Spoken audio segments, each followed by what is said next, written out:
இந்தியாவின் பொருளாதார வளர்ச்சியில ஆட்டோமொபைல் துறை முக்கிய பங்கு வகிக்குது.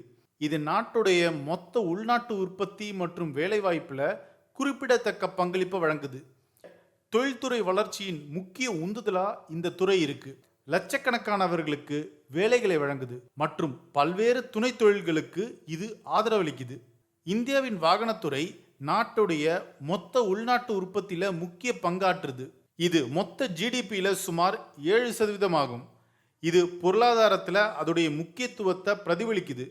இந்தியாவுடைய அந்நிய செலாவணி கையிருப்பு அதிகரித்து ஏற்றுமதி மூலமா கணிசமான வருவாயை இந்த தொழில் உருவாக்குது. இந்திய வளர்ச்சிக்கு ஆட்டோமொபைல் துறை நேரடி பங்களிப்புக்கு அப்பாற்பட்டது. இது ஸ்டீல், ரப்பர், கண்ணாடி மற்றும் எலக்ட்ரானிக்ஸ் போன்ற தொடர்புடைய தொழில்களில் வளர்ச்சியை தூண்டுது.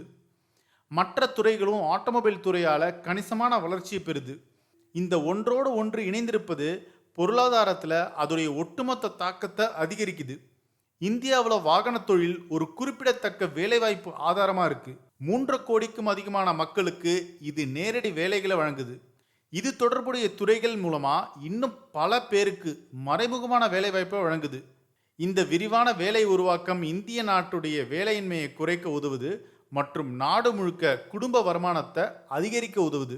மேலும் திறமையான தொழிலாளர்களுக்கான தேவையான கல்வி மற்றும் தொழில் பயிற்சி முயற்சிகள் செய்யப்படுது. இந்த திட்டங்கள் தொழிலாளர்களை தேவையான திறன்களோடு உருவாக்க உதவுது. மேலும் திறமையான பணியாளர்களை கண்டுபிடிச்சு வளர்க்குது. இதனால ஆட்டோமொபைல் துறை சர்வதேச சந்தைக்கு நிகராக வளர்ந்துட்டு வருது.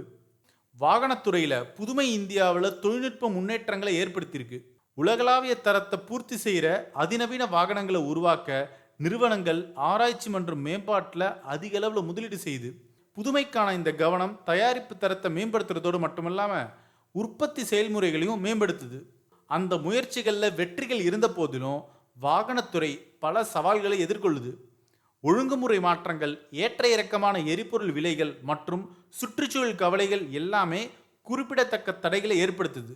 இருந்தாலும் இந்த சவால்கள் வளர்ச்சி மற்றும் புதுமைக்கான வாய்ப்புகளை வழங்குது. இப்போ சுதந்திர இந்தியாவுடைய ஆட்டோமொபைல் துறையில் அடுத்த அத்தியாயம் என்னன்னு பார்த்தீங்கன்னா அதுதான் எலக்ட்ரிக் வாகனங்கள். அதை நோக்கிய மாற்றம் இந்த ஆட்டோமொபைல் துறைக்கான அந்த திறனை எடுத்துக்காட்டுது. சுற்றுச்சூழல் விதிமுறைகள் கடுமையாக்கப்படுறதால வாகன உற்பத்தியாளர்கள் புதிய தரநிலைகள் மற்றும் நுகர்வோர் விருப்பங்களை பூர்த்தி செய்ய எலக்ட்ரிக் வாகனங்களில் தான் அதிகமாக கவனம் செலுத்துகிறாங்க. இதனால் சமீப காலங்களில் எலக்ட்ரிக் வாகனங்களுடைய விற்பனை அதிகமாயிட்டே போகுது. இந்தியாவுடைய வாகனத்துறையுடைய எதிர்காலம் நம்பிக்கைக்குரியதாக தெரியுது. உள்கட்டமைப்பு மற்றும் தொழில்நுட்பத்தில் தொடர்ந்து முதலீடு செய்கிறதால இந்த துறை நிலையான வளர்ச்சிக்கு தயாராக இருக்குது. மேக் இன் இந்தியா மாதிரியான அரசாங்க முயற்சிகள் உள்நாட்டு உற்பத்தியை ஊக்குவிப்பதன் மூலமும் வெளிநாட்டு முதலீட்டை ஈர்ப்பதன் மூலமும் இந்த பாதையை மேலும் வலுவாக்குது. இந்தியாவுடைய பொருளாதாரத்தில் வாகனத்துறையுடைய பங்களிப்பு மிகைப்படுத்த முடியாத ஒன்று. மொத்த உள்நாட்டு உற்பத்தி வளர்ச்சி, வேலைவாய்ப்பு உருவாக்கம், தொழில்நுட்ப முன்னேற்றம் மற்றும் ஏற்றுமதி வருவாயின்னு எல்லா இடங்களிலுமே ஆட்டோமொபைல் துறை டாப்பில் போயிட்டுருக்கு. அதோடைய பங்கு சுதந்திர இந்தியாவுடைய பொருளாதார வளர்ச்சியில் ஒரு தூணாக இருக்குது.